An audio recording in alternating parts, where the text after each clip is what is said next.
What are some of the biggest challenges you faced as a filmmaker starting your own production company?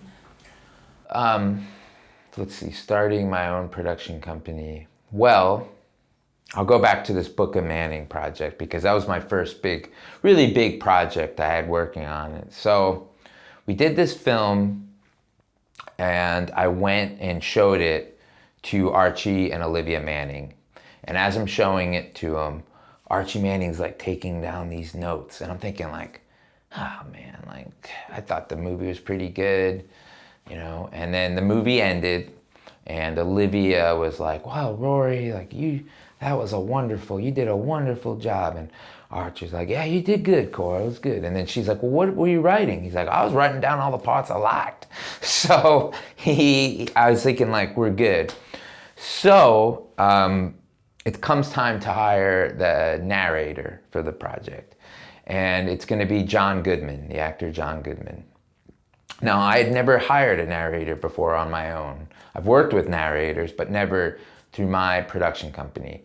So apparently, at the time at least, ESPN was a non-SAG company with SAG. And there's some gray area when it comes to narrators, whether that should be a part of SAG or not. Is that acting? Is it not? You know, should it be included? I don't know. So this was over 10 years ago. So I could tell the story, I guess. I did something wrong. Apparently, I contacted SAG. I did something, and when I say I did something wrong, I mean like I messed up by like 10 minutes. Because then I called, someone from ESPN called and they say, as long as you didn't do this, you're fine. And I had done exactly that 10 minutes earlier. So John Goodman is supposed to narrate in New Orleans. And I go to the narration. And it's the day, that morning actually, it was that morning, I'm on a call with lawyers from not just ESPN, but from Disney. So it went from John Goodman's not going to narrate today to John Goodman's not going to narrate, period, to maybe we should pull this film. Like just pull it. Like it was finished. To maybe we should pull everything Rory's ever done for us. Like all in the course of one phone call. So I was like, oh my God. And I actually got sick to my stomach. I bought a beignet at the airport, took a bite of it and threw it up in the trash can. That's how worried I was that I had basically screwed my career up because ESPN was my main client at the time. And they're kind of saying I can't work for them again because I made this mistake that apparently had a domino effect.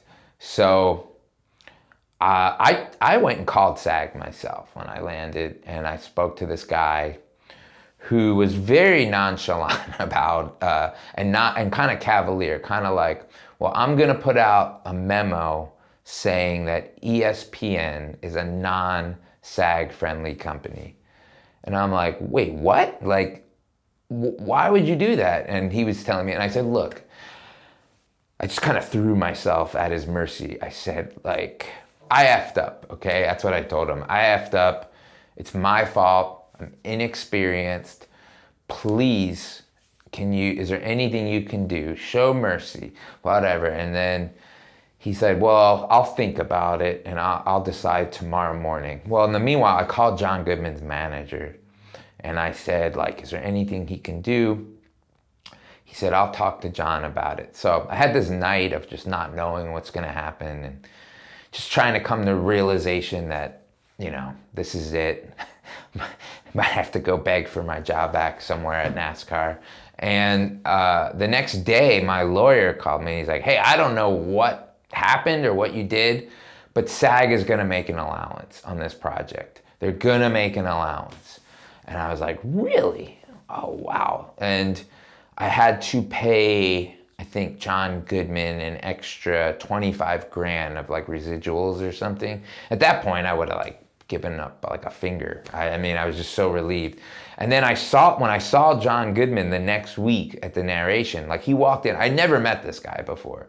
He walked in, I hugged him. I was just so happy that I remember he was like, oh, you know, he could have like punched me, but he was very friendly. And then I was like, oh, thank you for calling there. He's like, oh yeah, they mean well and whatever. And then I mentioned to him about like, oh, and somehow about the extra 25 grand. He's like, I'm getting paid for this? Like, he didn't even know he was getting paid. So I don't know if he still has the same management, but that it worked out. It was one of those things where it really looked like I was riding the line of just completely screwing up everything. But he narrated it. The film came out, went really well. Got to do more films after that, but I was this close. So.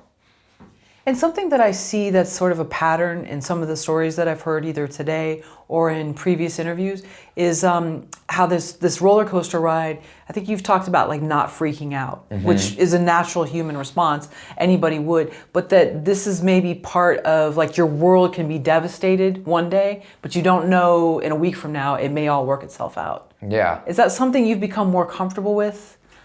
I think that's life. I mean, I think that's, you think about somebody breaks your heart or you break up with, you think your world's ended, and then maybe you meet the person in your dreams a year later or something. But, it's not the end of the world when these things happen. It's not like you try to put things in perspective that, you can get another job and things can come around. And I think that's a big, big part of being a filmmaker is resilience. And being in production. Like there's a reason why your channel is called Film Courage. I go back to that word courage a lot. You have to have that. I don't think you can make it without having courage. It doesn't mean you're not afraid. It means you can be afraid, but you're willing to just keep moving forward, and deal with adversity. And my favorite movie is Rocky, my favorite movie of all time. And not just because of the story and everything, but also from the telling of what Sylvester Stallone had to go through to get the movie made. He had to basically bet on himself. He took a huge risk where he turned down all this money to just be the writer of it and have someone else play him. He said, no, I want to play him. And I think you usually hear about it after the fact and everyone's like, oh, of course, like who else would play Rocky but Sylvester Stallone? But in the moment, people are telling you, you're an idiot, or, you've got to have that feeling.